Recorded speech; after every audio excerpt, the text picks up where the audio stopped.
we're going to go ahead and get started. It's a little after 4:30. The first thing I would ask is if you haven't done so already, please make sure, and it looks like almost everyone did, pick up a name card from the back of the room, because that is the way we're going to use take attendance, is that I'm going to go later through the meeting. I'll go back to the table and pick up anything that's left there, and then we know those individuals did not attend this particular meeting. All right.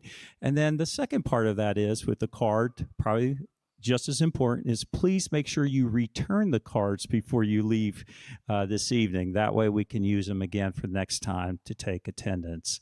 We have snacks and drinks back there, and also the Conroe High School Culinary had made cookies for the function that was in here before, so we have cookies out there. I know it's not exactly lined up with healthy, but it is there from our students. So please help yourself if you would like some cookies, snacks, and drinks. All right, I'm going to get us started for this evening. My main purpose here for this evening is we need to pick out our parent officers, and then we'll go from there. So I'm going to lead us up to that process. First off, I want to say thank you. Thank you on behalf of our CSD board and our superintendent, Dr. Vincent, for giving up your time and serving and your effort and your work on this committee, this council for us.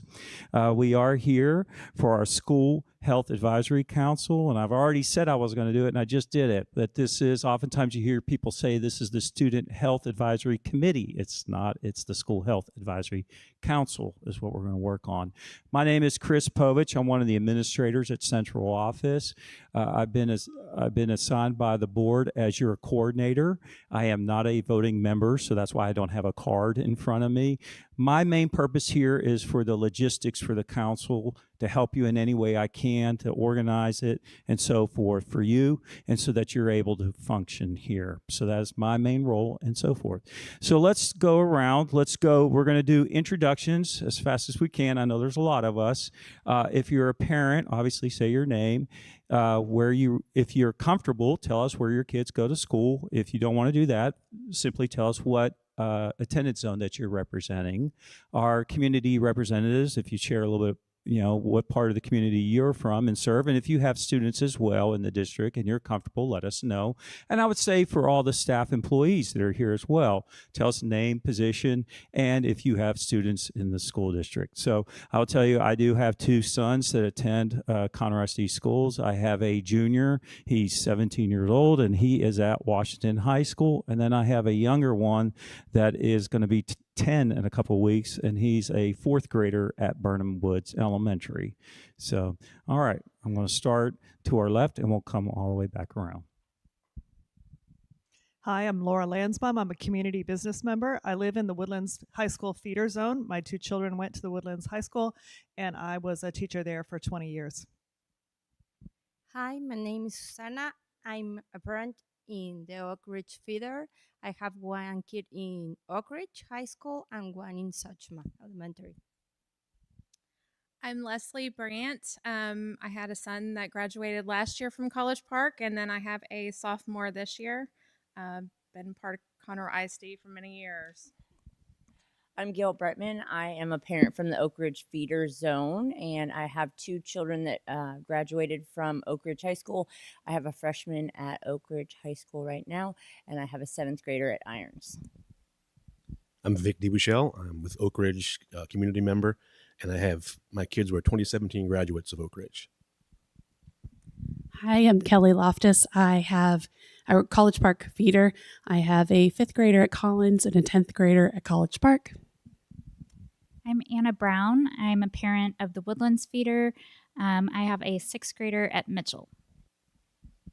I'm Jenny Anand, and I am the school nurse at Ford Elementary, and I have a student at Anderson Elementary and a student at Patterson Elementary.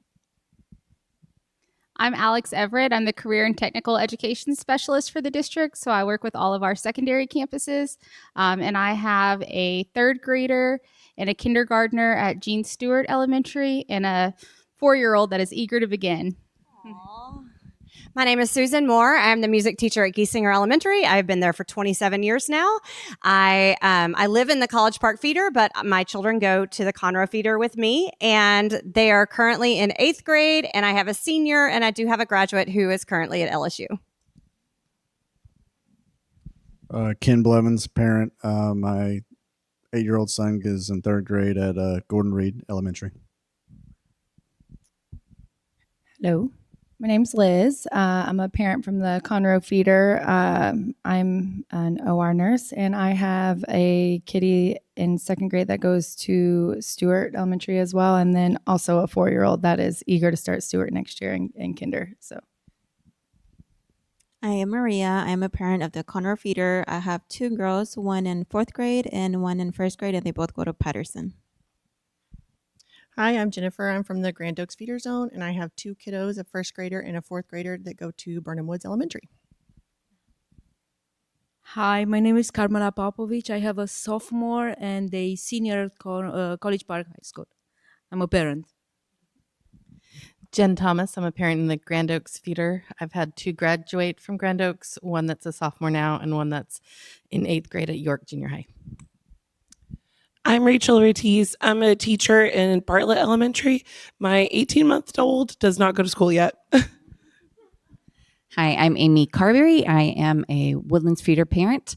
I have a son who's at the Woodlands High School. I have a daughter who is at 8th grade at McCullough and 2 daughters at Powell Elementary. Hi, I'm Jessica Whipple. I am a parent at the virtual school. I have 1 at York and 2 at the virtual school. However it works. No. I was like, maybe we'll come back in and do it that way. That works. Hey everyone, my name's Erica Falcon. I'm the nurse at the Woodlands High School 9th grade campus, and I also have 3 CISD graduates now. I can't believe it, and my youngest is in 7th grade right now. Happy to be here. Amanda Mims. I am Grand Oaks feeder parent. My son goes to Broadway Elementary, 3rd grade. My name is Gwendolyn Camarina. I have 2 Conroe High graduates, a 3rd son who is a junior at Conroe High and a daughter who is at 6th grade at Crier Intermediate. I don't know which way to look. I'm in the middle. Virginia Renz. I have a child, or my son goes to CP. He's in 10th grade. And then I have a 7th grader now at Knox Junior High, and I am a Woodlands High School alum. Any of you out there? Hi, Erin Miller. I'm Grand Oaks Community. I have 2 graduates from Grand Oaks, and I am a Conroe alum. Hi, I'm Lisa Dornick. I am a community member for the Woodlands and proud parent of 3 graduates of the Woodlands High School. Hi, I'm Amber Morin. I'm a parent of a 1st grader at Burnham Woods, and I'm a College Park alum. I was a 2nd graduating class, so been here for a while. Hi, I'm Tirusha Belenko. We're in the Grand Oaks feeder area. I've got 2 boys at Broadway Elementary, a 3rd grader, and one just started kindergarten. We actually only moved here last year. I used to be a dentist in South Africa, so I'm eager to be in health and in education. Hi, my name is Imelda Mercado. I'm a teacher in the Conroe feeder in Washington High School, and I have only 1 kid that just graduated from the Woodlands. Hi, I'm Teddy Brune. I am the Student Success Manager at Mitchell Intermediate and a Woodlands High School graduate. My name is Mary Ellen Bryant. I am the librarian at Mitchell Intermediate in the Woodlands feeder. I've been in Conroe ISD teaching and or librarianing for 28 years. My son graduated in 2017, and my 3 stepchildren also graduated, all from the Woodlands High School. Hi, I'm Christina Davis Kankanamgang. I'm a parent representative for the Woodlands feeder, and I have 2 children, and one's in 1st and one's in 7th grade. Hi, I'm Carrie Welch. I'm a parent with the Woodlands feeder, and I have 2 boys. One's at the Woodlands High School, is a junior, and the other one is in 8th grade at McCullough. Hi, my name is Casey Bird. I'm a parent, and we live in the Conroe feeder. I have 1 2nd grader at Stewart Elementary. Hi, I'm Rosie Lassiter, and I also have a 2nd grader at Stewart Elementary in the Conroe feeder, and I'm a psychologist in the community. Hi, I'm Crystal George. I have a graduate of Grand Oaks. I'm Grand Oaks feeder. I have twins in 2nd grade at Hines Elementary, and I'm an Oak Ridge alum and a registered nurse. Hi, I'm Rolly Chavla. I'm a parent from the Woodlands Feeder, and I have two boys, 12 and 8. Hi, I'm Marie Miller, and I live in the Woodlands Feeder, and I have two graduates from the Woodlands High School. And I actually worked in CISD with a couple people in the room for several years. Happy to be here. Hi, I'm Debbie Gaunt. I'm in the College Park Feeder. I have two boys, one a sixth grader at Collins and the other an eighth grader at Knox. My name is Cassandra Lucario, College Park Feeder. I've had two of my older kids go through CP, and I have a freshman there now. Hi, everyone. My name is Selena Bodovich, and I am an Oak Ridge High School alum. And I'm a Woodlands Feeder mom, and I have two boys. I have one at McCullough who's in 7th grade and one who is in 4th grade at Glenlock Elementary. Lost my voice. Hi, I'm Trisha Monticello Keevelin. I'm a Woodlands High School alum, and I have a first grader at Colston Tough. I'm in the Woodlands Feeder, and I'm a former teacher, and my background's in child development and education. Hi, I'm Tina Marin from the Woodlands Feeder. I have two daughters. One is a 4th grader at Powell, and the other one is a 6th grader at Mitchell. Hi, good afternoon. I'm Tina Araujo, and I am a community business member from the Woodlands area. Both my children graduated from the Woodlands High School, and my granddaughter is at Glenlock. Hi, I'm Stephen Powell. I'm in the College Park Feeder as a parent of a College Park sophomore and then a first grader at David Elementary. Hi, my name is Gemma Smith. I'm a parent. I have a 5th grader at Campbell and a 4-year-old who will be testing the soul of his kindergarten teacher next year. And my background's in sports and sport coaching and public health. Hello, my name is Kristen Cormier, and I am the proud parent of an Academy of Science student at Conroe High School. Good afternoon, Passion Davis. I'm an assistant principal in a different district. I am the parent of a Grand Oaks grad and the parent of a Suchma Eagle, 5th grade. Hello, my name is Mel Middleton, and I am the lead counselor at Grand Oaks High School. I am a graduate of the Woodlands High School, and I don't have any kids, but I have two nephews that are going to go to Derechen, if that's how you say it. Derechen.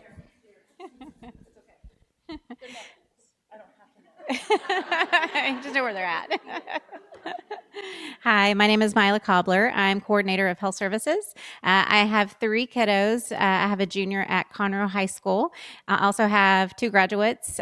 One graduated from Washington High School, and my daughter graduated from Conroe High School, and she is currently a freshman teacher at Conroe 9th grade campus. And I'm an alum from Conroe High. Sick 'em Tigers. Hi, my name is Taylor Bart. I'm the mental health specialist for the district. I do not have any kids, but I do have a niece and nephew in the Conroe Feeder. I'm Paula Klepesky. I'm the assistant superintendent for middle schools, which is intermediate and junior high school. I have 3 grads from the Woodlands High School. More importantly, though, I have a daughter-in-law who teaches at Collins, and I have a daughter who teaches at Glenlock. And I heard a couple of Glenlock parents, and she's a 4th grade teacher. Wow, that went really fast as introductions go. My name's Ryan Samoris. I'm a parent of 3 kids in the district. We have twins at Clark and a kindergartner who just started at Bradley, although he's not excited about that. I was last year's Shack secretary, and I look forward to someone else taking this awesome, wonderful role of minutes and agenda setting and working with the co-chair. I did want to make a note that you may see that Dr. Bryce Spear is not here. She actually did renew her membership for this year, as well as a few other parents. She emailed us yesterday, and I talked to her on the phone, and she has a lot going on. So she has her medical profession. She has 5 kids of her own. And so if anyone who knows Dr. Spear knows she has 1,000 irons in the fire. So she elected not to renew for this year, which is why she's not here. But she was the co-chair for 2 years, 3 years, I think. So if you know her, you still have her email, please give her an email. Thank her for being part of Shack for as long as she has. I know we're going to miss her a lot because she had a lot of expertise that is leaving with her. But hopefully, this is the largest shack compared to last year, which last year was the largest shack. So hopefully, we'll be very productive this year. Right? Thank you. All right, I want to thank everyone for taking the time. That's really important to go through, and so you can see all the different experiences and exposure we have here for the district. So for our new members, I should have said up front, we need to use the microphones in front of you. Andrew gave us a little bit of a lesson on it. If you push the button, green light means your mic is on. So if you're speaking, you want to use the mic. Push it once, it goes to orange, then it's muted at that time. All right, if you don't have the hand mic. These meetings are recorded. They'll be posted on the CSD website afterward. This presentation also, we'll have that posted up for you as well. So we'll have that there. I do want to show you, before we get too far into it, how to get to the SHAC website. Let's see if I can do this here.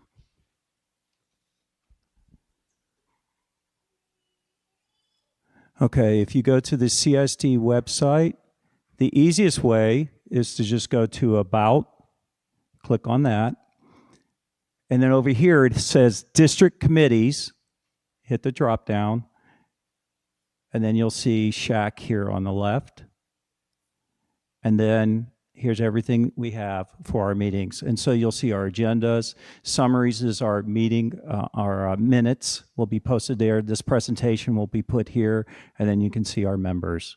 So just want to show you that so we know where we're at. All right. Okay. All right, for the next part, I'm going to do a quick overview of the purpose of the SHAC and our why for this council.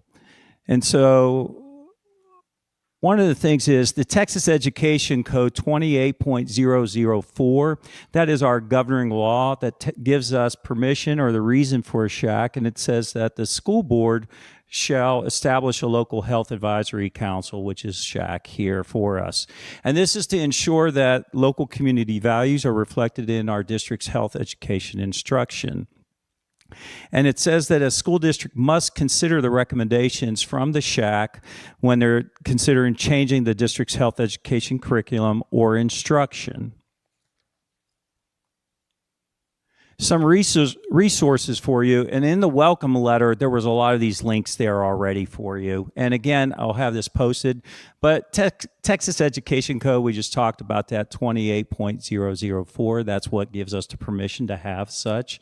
And also, we have the listed of our bylaws. You can go on there and click there, and that's how the council will function. And then I found these helpful resources here. The Department of State Health Services, they have a guide there that's pretty extensive. I would encourage you to look through that as well. And then TEA, the agency that oversees public school districts, they have a questionnaire for you, facts and questions that can help as well. Again, I would definitely start off by looking at the bylaws if you haven't already. A lot of these resources and information I'm going to go over tonight, it's all in there as well for us. Okay, so the question is, what does SHAC do? And that's what a lot of our new members are asking here. And so we have a lot of the duties that are listed out here. And again, if you look in the bylaws, these are all listed out for you. One of the things is the SHAC oversees the number of hours of instruction to be provided in our health education in our kindergarten through grade 8. Also, if the district has a health class that's required for graduation, which Conroe ISD does, we have a health class. It's a half credit that all our seniors need for graduation. Then we also oversee the hours for such. We also have PE, and PE, physical education, is required 1 credit for all of our seniors to graduate.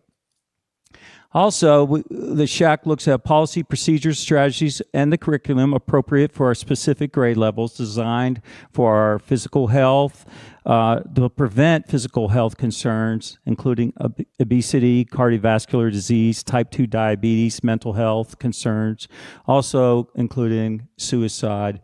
And then we coordinate through the health education, physical education, nutrition services, parental involvement, substance abuse prevention, health health services again, counseling program, our safety group, which is our safety and health school environment, and then also notice we consider and work with the school employee wellness.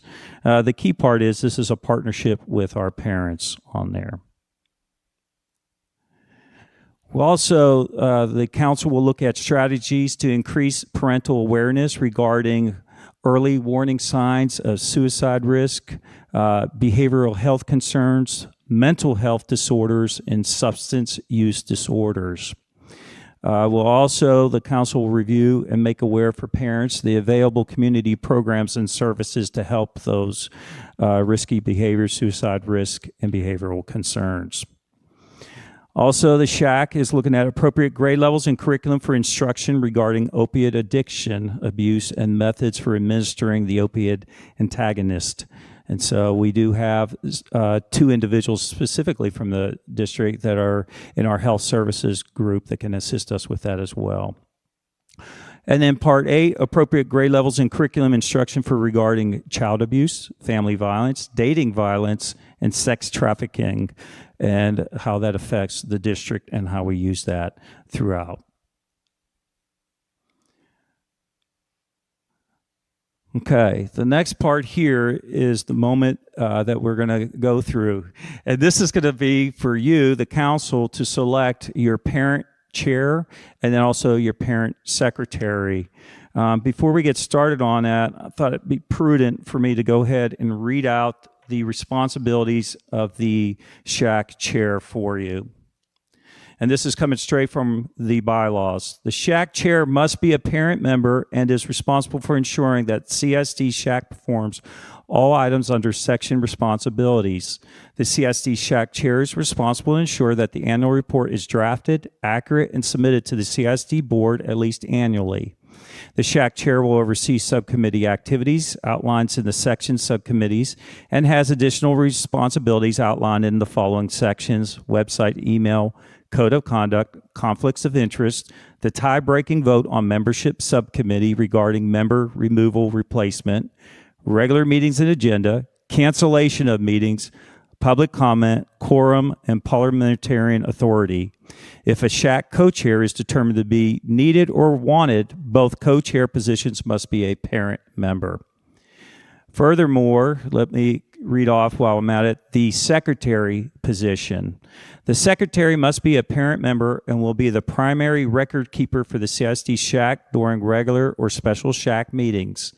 The secretary will execute responsibilities outlined in the following sections: attendance, public comment, and meeting recordings, minutes, and materials. However, in partnership with the district will maintain any and all records required to fulfill statutory requirements on a shared drive accessible to SHAC officers, and that's really my part to work with the secretary to make sure that's all available for your use. All right, so with that being stated, I went back, and according to the bylaws, we will use the Roberts Rule of Order to determine nominations. There was not a nomination committee, obviously, for this. So this is considered that we are making nominations from the floor, if you will. So a couple things, points to note is that anyone in here can nominate a parent for, and we're going to work on the chair. You do not have to second any. An individual may self-nominate themselves as well. Each member in here may nominate one person until everyone has an opportunity. If you, for some reason, would nominate a second person, then you could. I'm not sure if you want to do that. And then after it feels like we have everyone that's nominated needs to be or wants to be on it, then we will need a motion and a second to close out the nomination, and then we will have a vote after that. All right? So at this point, we will open it up for nominations for the SHAC chair, parent chair.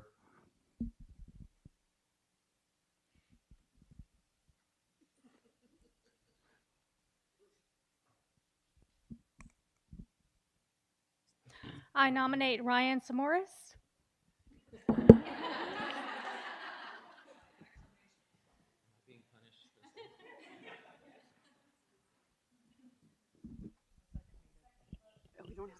There is no second on this. You do not need a second. I move to close the nominations. Well, before we do this, first off, we need to ask Mr. Zamoris if he's willing to accept. Okay. All right. Because I think that's the most important part. We got to make sure the individuals want to participate in that. All right. Are there any other nominations at this point? I'd like to nominate Stephen Powell. Stephen Powell. Mr. Powell, are you interested? Are you willing to participate in the election and fulfill the duties if elected? I'll take the nod as a yes. A begrudging affirmative. Putting that in the notes, Stephen.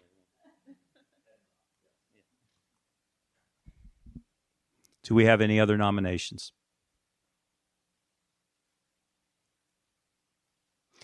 All right. At this time, I'll entertain a motion to close our nomination process. I make a motion to close our nomination process. We need a second.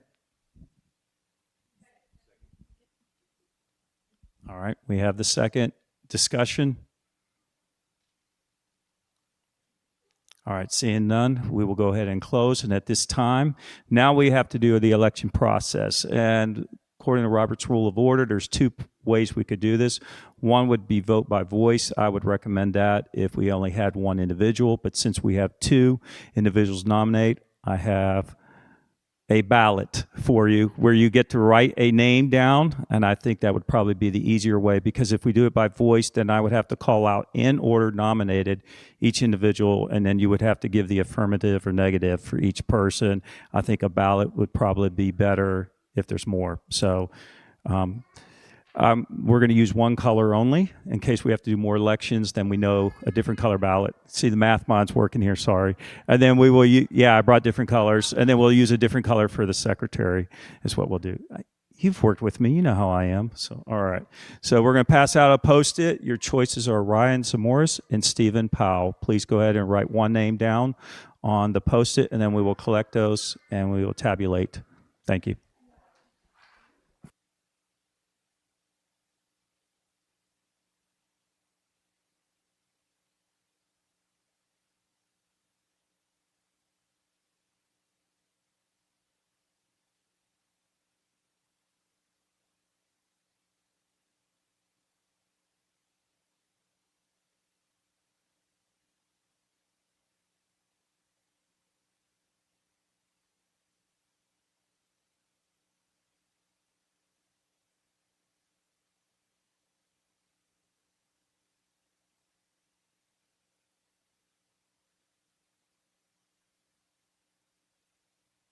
May I ask a question?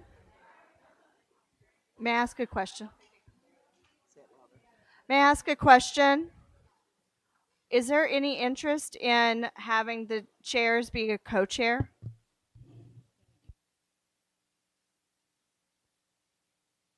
We've already closed.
All right. A point that's been brought up after we passed out ballots about a co-chair. The bylaws state that you can have a co-chair, but they both have to be parents.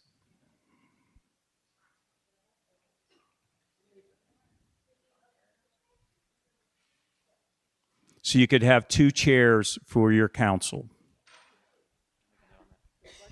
I will say having a co-chair last year would have been very helpful, especially when Dr. Spear wasn't able to attend. I led the meetings that she was not able to attend, which was just one meeting. So I do think a co-chair would be highly valuable for this group, especially for such a large council. Okay.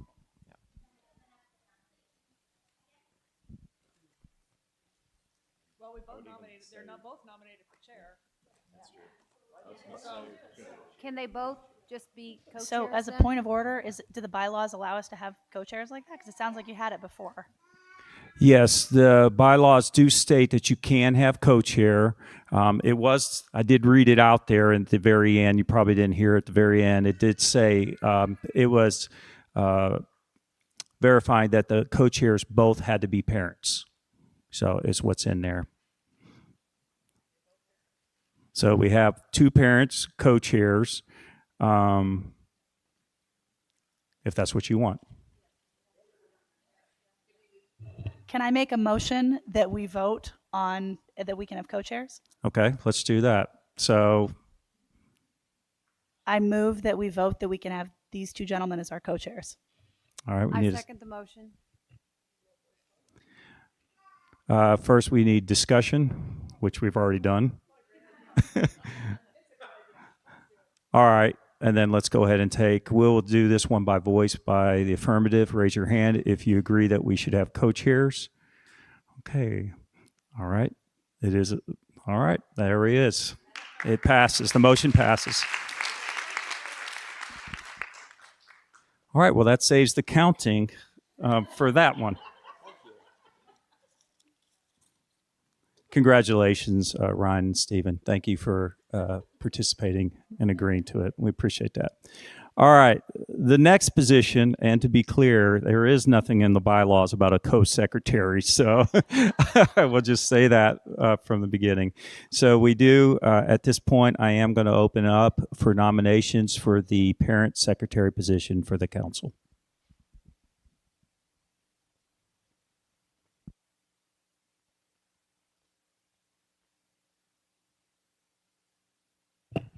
If nobody else will take it, I will do it. But if someone else would like it, I am absolutely open to that.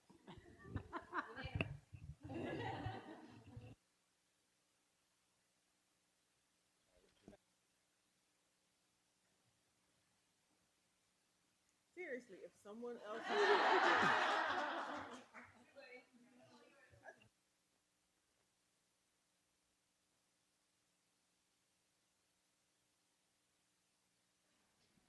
If nominated, she will serve.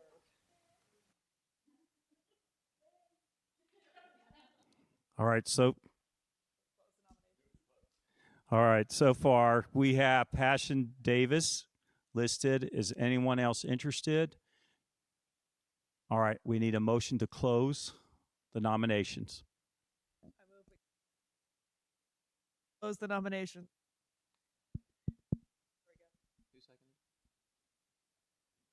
All right, so we have Passion Davis as listed as our lone finalist here for our secretary position. All right, we will. Thank you. All right, congratulations and thank you, Ms. Davis. Appreciate it, seriously. All right, so our new chairs get to take on the meeting from here on out, and this will be our first point of order. Let me go back. All right, our first point is for the SHAC, consider an approval of the June 10th, 20.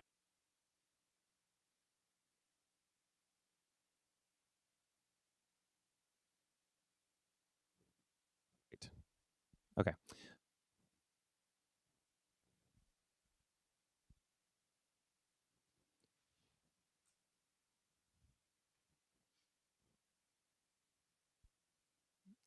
Okay.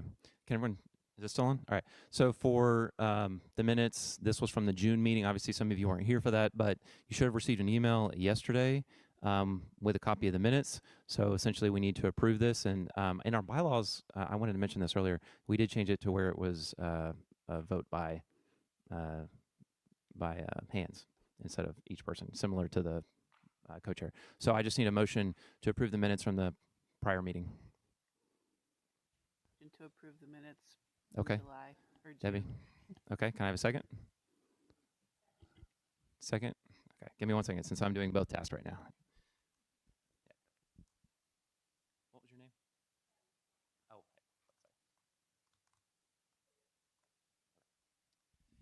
okay. All in favor to approve the minutes? No? All right. Any? No? No? Okay, great.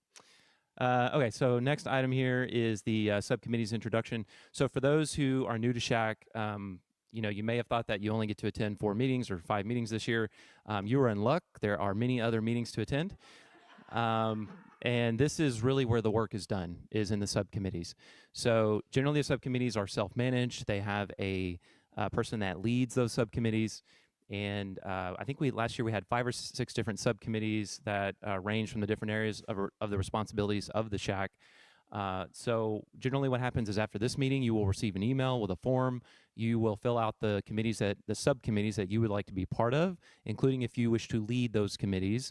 And generally we will work through those via email to get everyone organized on that. I can't think of anything else on the subcommittees, Dr. Povich, other than and actually, if I should have had this in order, but we could have listed which committees there are. Generally, I think we had a health and wellness, we had a physical education, membership, compliance, we had a bylaws. There is one thing on the bylaws, if anyone's really interested in policy, like bylaws. Last year, we tried to get something passed that failed, which was around quorum for this council, because if we don't have enough parents, we can't vote on things. And so generally, since we have so many parents and so many in this council, that if there's a certain number of parents that aren't here and we're outnumbered by the district, then we can't actually vote on things. So we had tried to amend the bylaws previously to work that out to where I think it was going to be 30% instead of 50% parents. So that's something that committee could work on right away. There's the membership subcommittee, which is for the membership of the SHAC. That generally doesn't have any activity till February-ish. We did have one point for the membership committee, which I chaired that committee in the last one, around we need to update the form because there was a lot of confusion on the SHAC membership form. So we want to make sure that was, because I think everyone here may have received a second email that said, oh, you filled out the wrong form, go fill out this one. So we want to make sure that doesn't repeat for the next year. We had a compliance subcommittee to make sure that the SHAC is actually doing everything it's supposed to, right, and not getting outside its scope or not meeting its duties. Physical activity and fitness planning, and I think we had a few others. Dr. Kopesky, we had one for the teacher wellness subcommittee. Okay, so everyone will get a form. Please respond to that form. I will send that to you. And if you have any questions about it, please let us know. Okay. Okay, so let's move on to SHAC communication. So there are a lot of people on this council. Sending a reply all to 70 people is a terrible idea. So generally what we'll do is everyone will be blind copied in official communications. So that'll be meeting notices, that will be agenda notice or agendas with attachments. It'll have any notices for minutes to approve in the next meeting. What we did have, and we tried last year, and I think we had some success with it, is we had a GroupMe chat group. Okay, and there was some, I think Steven's group with the physical fitness subcommittee had a lot more activity than anyone else. So I think what will happen is we'll try that again. And so if you have any questions, we can operate via email just fine. Official communications will always be via email. But in the chat group, it's much easier to discuss all the quick items in the chat. Okay, so is anyone familiar with the GroupMe app? People who work in the district are probably very familiar with it. It's just another app, right? And to send you notifications, you can silence those notifications if you want. And do remember that the purpose of the chat app is for subcommittees primarily. Again, all the official communication, anything that is regarding the SHAC itself will be sent to you via email. Okay, any questions or recommendations or thoughts on communications or any new ideas? Certainly for it. Good. All right. What is the next item? Okay, so this is actually going to be a shorter meeting. Our next item on the agenda is to request future agenda items. So this is where we will need to add stuff to the next agenda. We can also do that via email if there's something we need to talk about. We can add that way. Any items in particular everyone would like to talk about for next meeting? No? Okay. I do think the subcommittees are going to be one of the most important. Go ahead.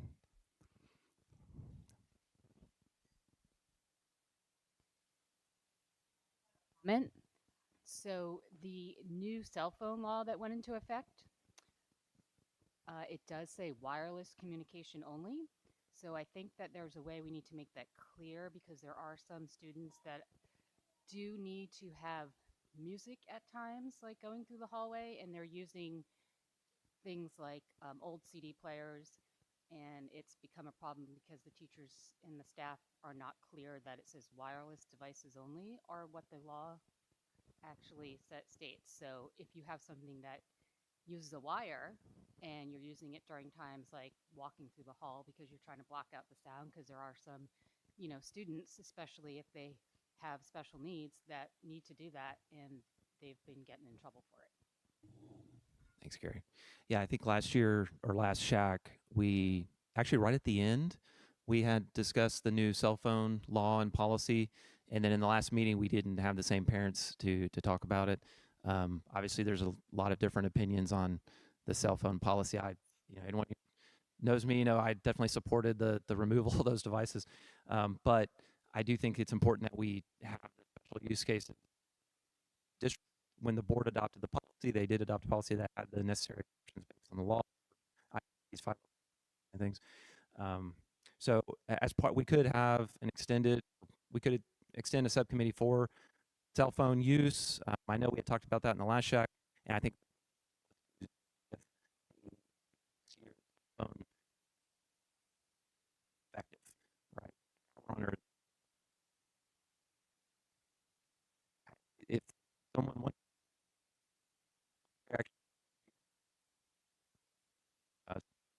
that extension.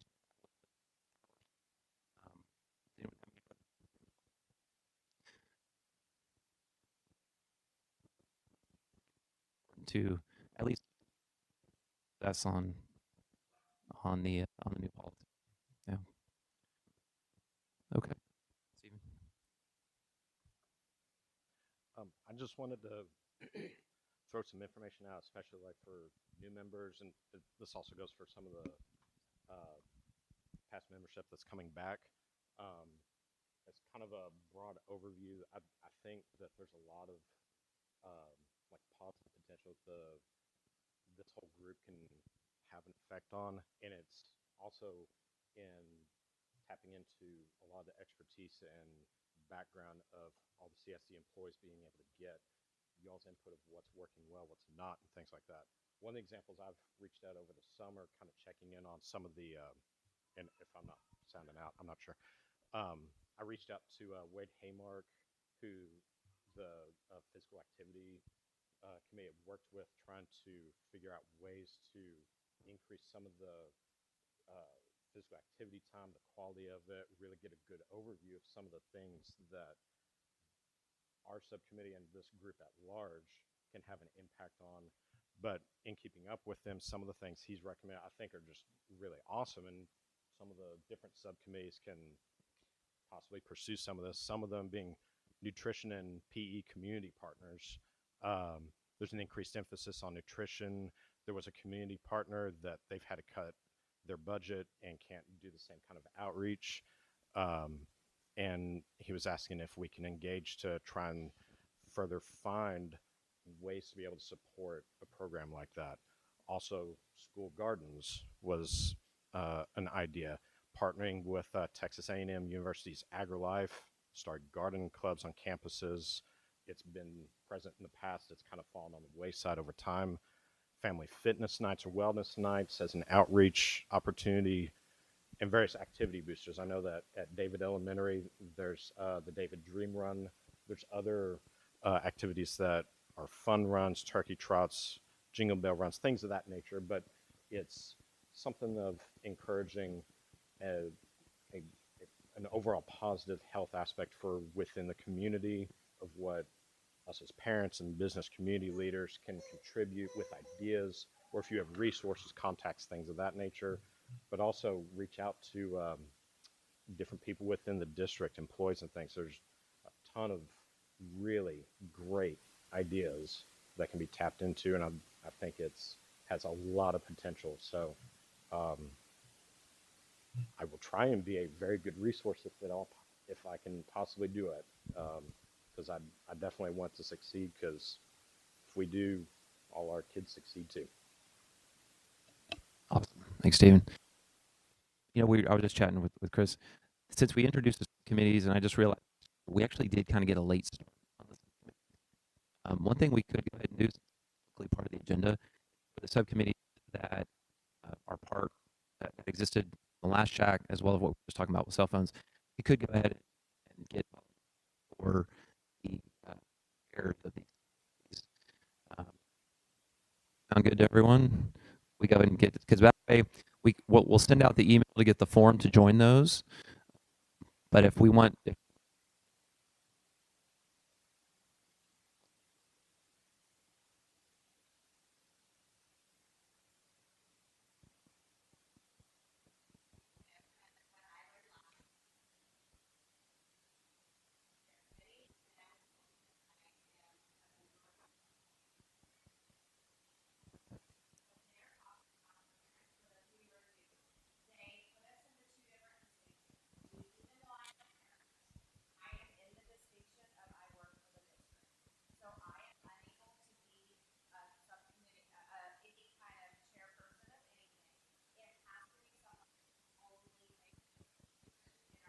right.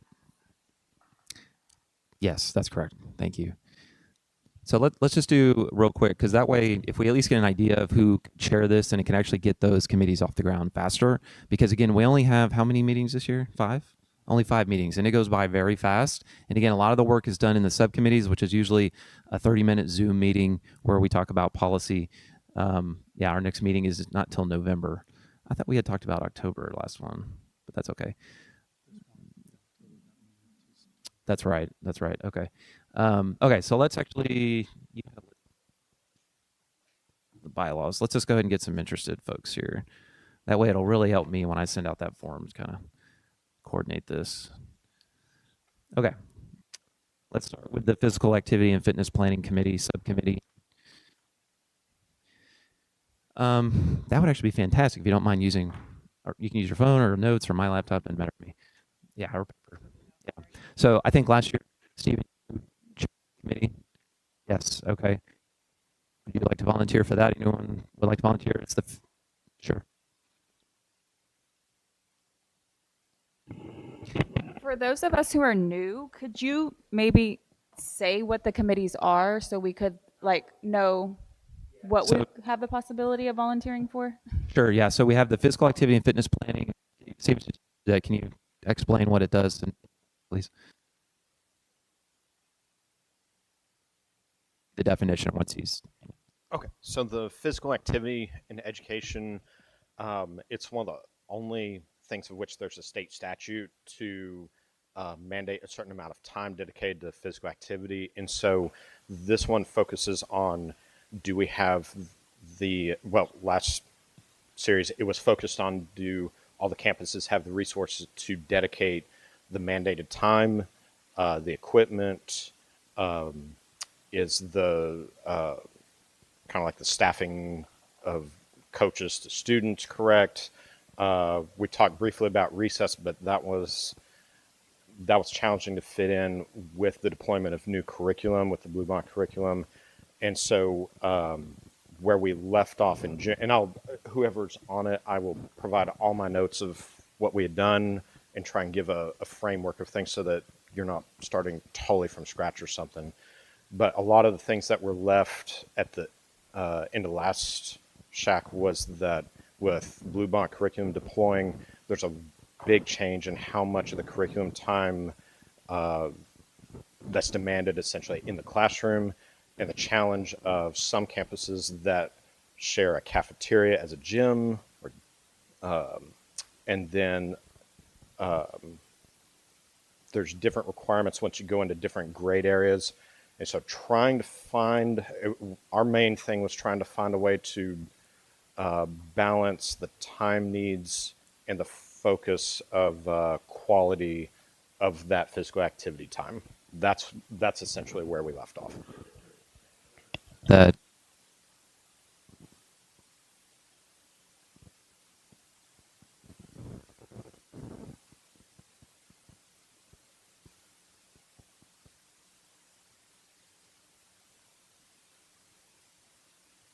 no. Okay.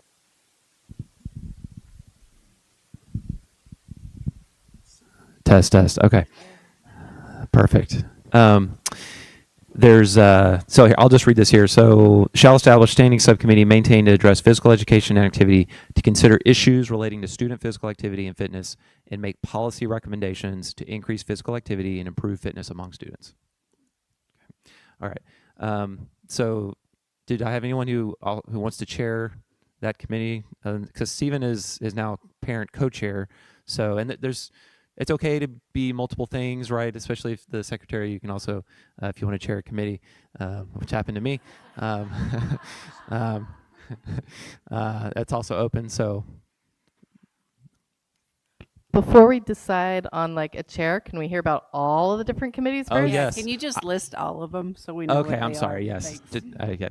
everyone wants to know what's out there. So there's the membership subcommittee. I think I mentioned that a little bit earlier.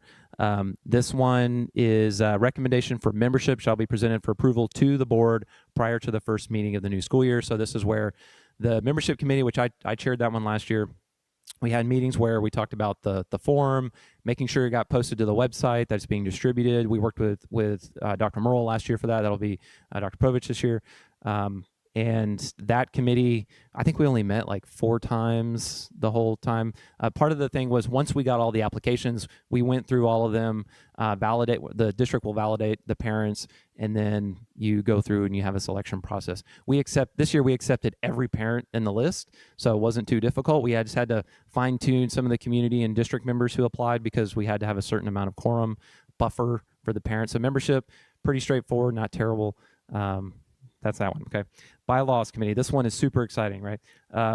This one annually reviews the bylaws and recommends revisions to the bylaws. And this is a SHAC thing. I think it's been made pretty clear that the board is not interested in managing our bylaws. That is for the SHAC to do itself. So the SHAC, the bylaw subcommittee will review the bylaws and see if there's any changes that are needed. Like I mentioned, I do think we need to update the quorum requirements for parents so that if we don't have enough parents, we can still vote if there's a certain percentage available that is not, I think it's 51% present to do that. Because if we don't have parent quorum, we can't vote on anything. And the types of things that we vote on here are going to be our policy recommendations to the board. It'll be anytime we need to request data from the board. So if there's something going on let's say that, we talk about cell phones, we want to get data from that, we will submit that to the board for a data request because it all has to go through them. They request that through the district, they get us the data, and then those committees can run with that and make, again, recommendations to the board for future policy.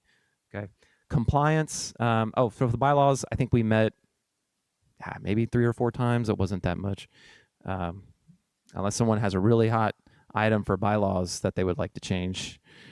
I see Susan over there.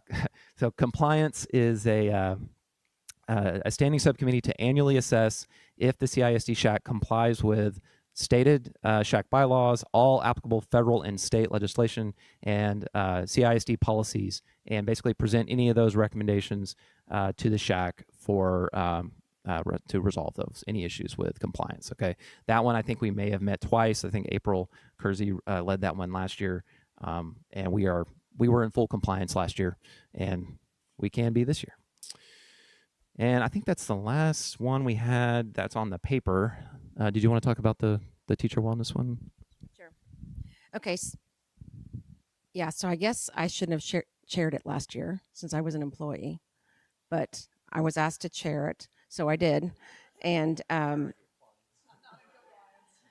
so I would love someone to continue that. But We were talking about the lack of teacher retention and how difficult it is for us to find teachers, and every probably nationwide school has the same problem. And I had explained that I had done my dissertation on how do we get young people into the field of education, and it's really passionate in my heart for us to try to do that. So that's why I think I ended up chairing that committee. And so the goal of the committee was to help us in our community navigate why teachers are not staying. And so we had come up with some ideas to provide parents with avenues to get their questions answered, as opposed to going to social media to get their questions answered, because then on social media it leads people down the rabbit hole, and then it gets then it becomes a teacher blame game situation. So that was really one of the first topics we were addressing last year. And I know there are several people. Aaron, you were on the committee. Who else? You may be the only returning one on that committee. What am I leaving off, Aaron, that you recall? I'm sorry. Yeah.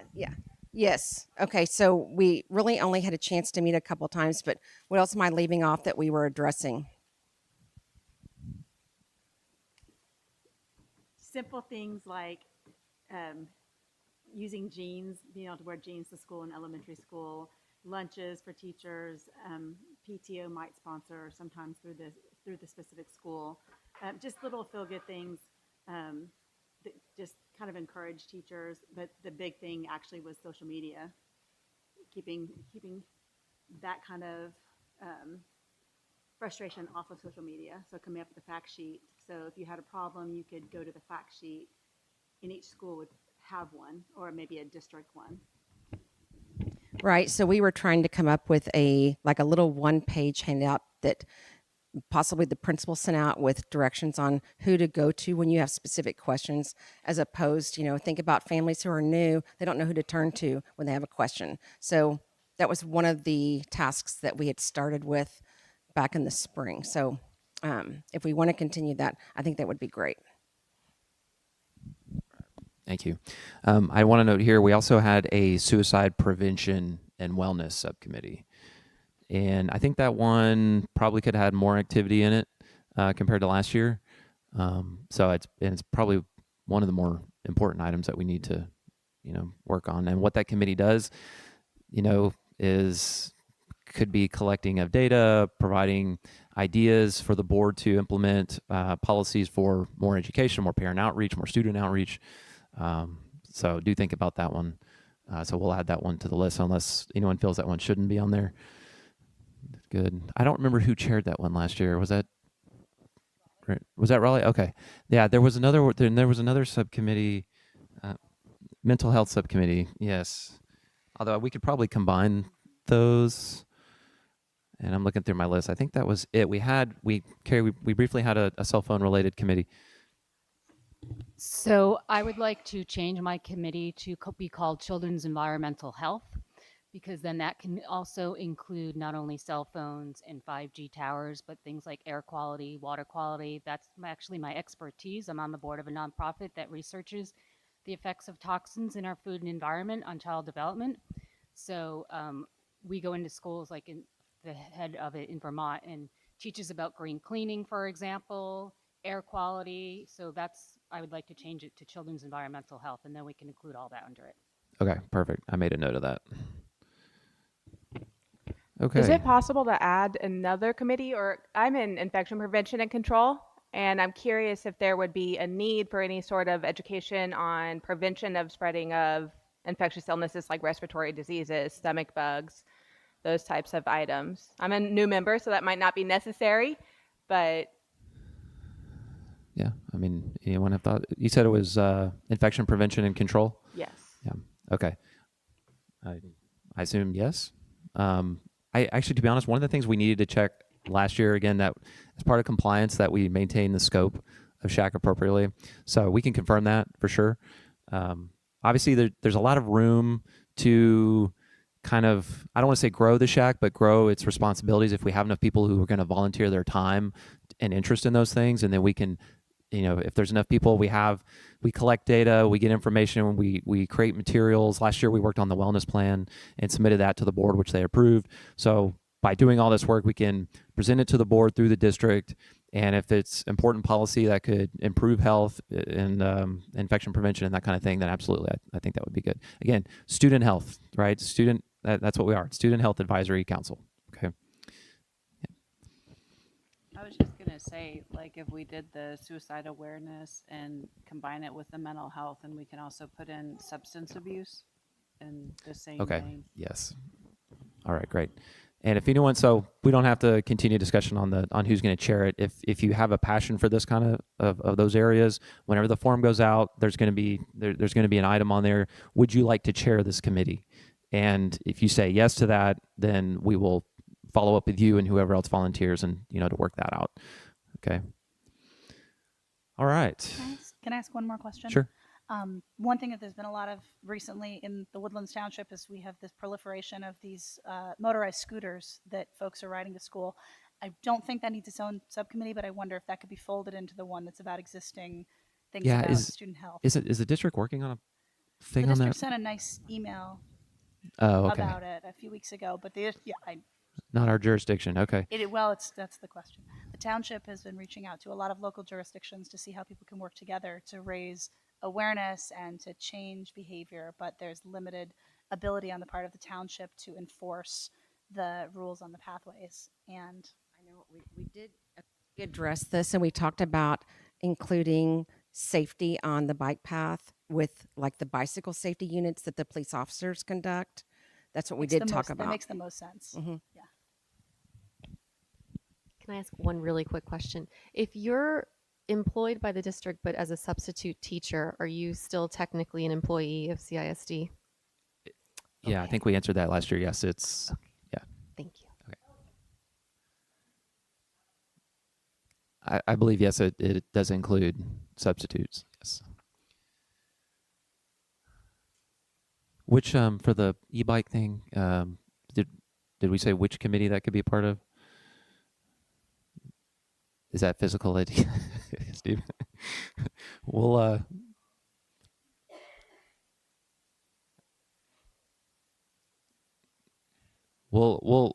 take that one offline. Sure.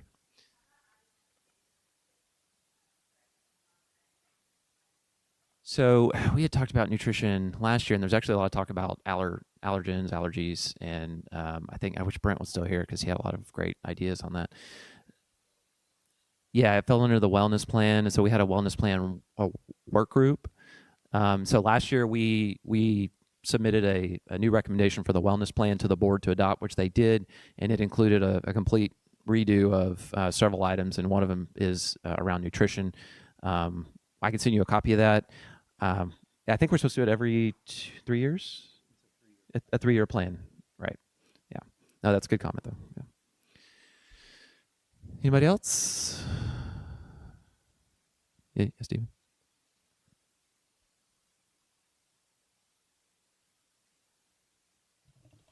Just a thought on the approach with the subcommittee. We had started combining mental health, suicide awareness, and substance abuse. Maybe with if we're wanting to do the e-bike kind of safety thing, we might put like a physical safety subcommittee or something of that nature that can encompass something like substance abuse and e-bikes and any other kind of physical safety element that is within the parameters of the campus. Yeah. Just a thought. Okay. Well, fellow co-chair, we'll work on that. Okay. Anything else? Anything else we could bring up for next meeting, sir? Yes. Anyone want to give a recap of? So apparently, kids are going a little too fast on the e-bikes. Yeah.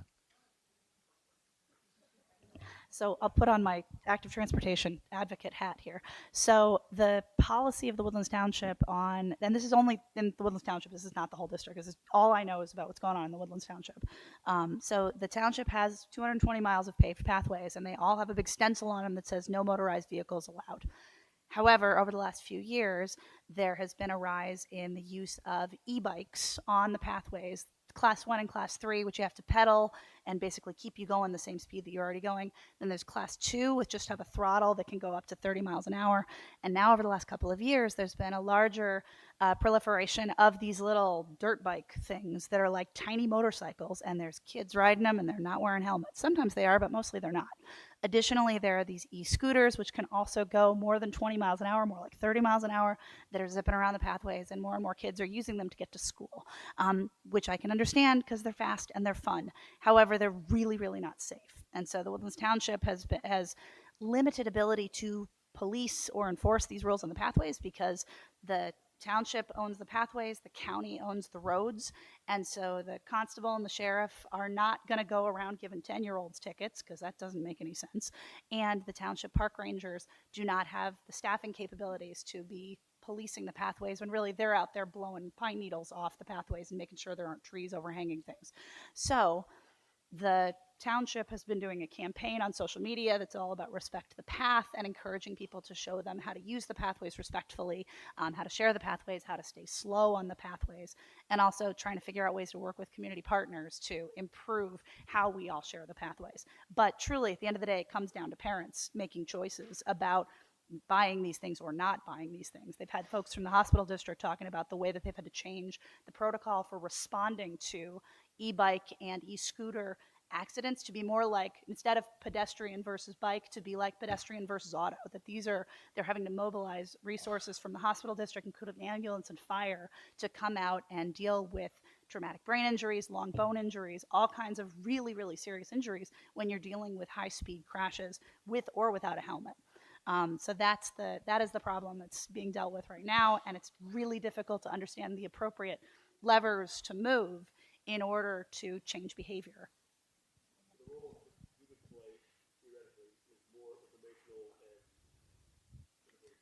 Yes, it would entirely be information sharing, educational, getting the word out about things, helping families make better choices for their children and their families. And I know some of the board members have been actively talking about this online as part of the township's campaign. So it may be enough of an issue that it should be a work group. May not a full subcommittee because it's not an official capacity, but if there's a work group that needs to look at communication, working with the board and the district to help, spread the message. And you seem very knowledgeable on the topic. So another hat I wear is I'm on the board of the Bike the Woodlands Coalition, and I serve on the active transportation and pedestrian bicycle subcommittee for HGAC. So I know a lot about this. Okay, perfect. Ryan. So for Cox, York, and maybe even Clark, I can say it's a problem with the e-bikes and the scooters because there's a biker hit at least once or twice every year at the beginning of the year. That might be data that could be pulled from the schools. I mean, you think about the cluster of our area, how many schools we have. I'm sure Conroe ISD has clusters of schools that you could pull data from. Does the board not have a policy on student transportation, like personal transportation with bikes and all that? It's my understanding it's a school by school thing, but I don't know if anyone has seen any. Maybe that's a question we ask, right? If that should be a board policy, or if it's something that the school board can implement at that level. Because obviously a lot of parents may be upset they bought these very expensive bikes for their kids, and if it was restricted in any way, then, and plus I don't know how they would enforce it, to be honest.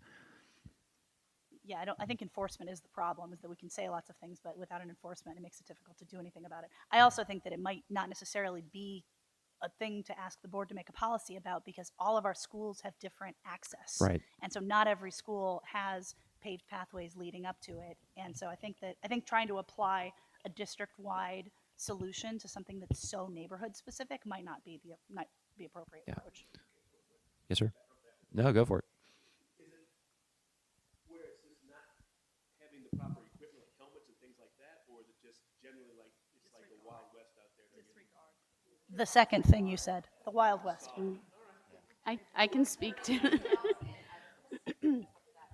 at the beginning of the school day at Collins, pulling in 8 o'clock-ish, because my kid has a club every day, I almost hit a kid last week who plowed straight across the driveway. I was going maybe 5 miles an hour, but thank goodness I was paying attention.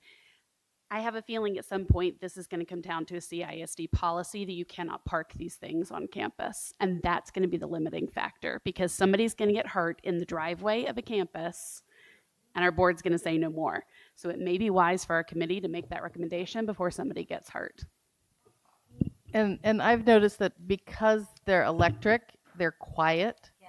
So like I'm on Rayford Road and the kids are going really fast down, but you don't hear them coming. They jump right out in front of you. Yeah, Dr. Klepeski just mentioned that a lot of kids don't follow good bike technique as well. They're not wearing helmets. They forget how to use the brakes. Yeah.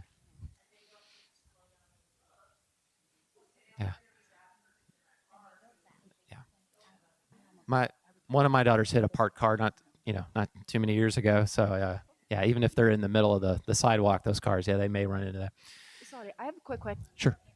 A quick question about it. So Scotland's tiny. I understand that, where I'm from, but when we went to school, we would actually have bicycle lessons, like what a stop sign was, how to indicate you're going left with your hands and right.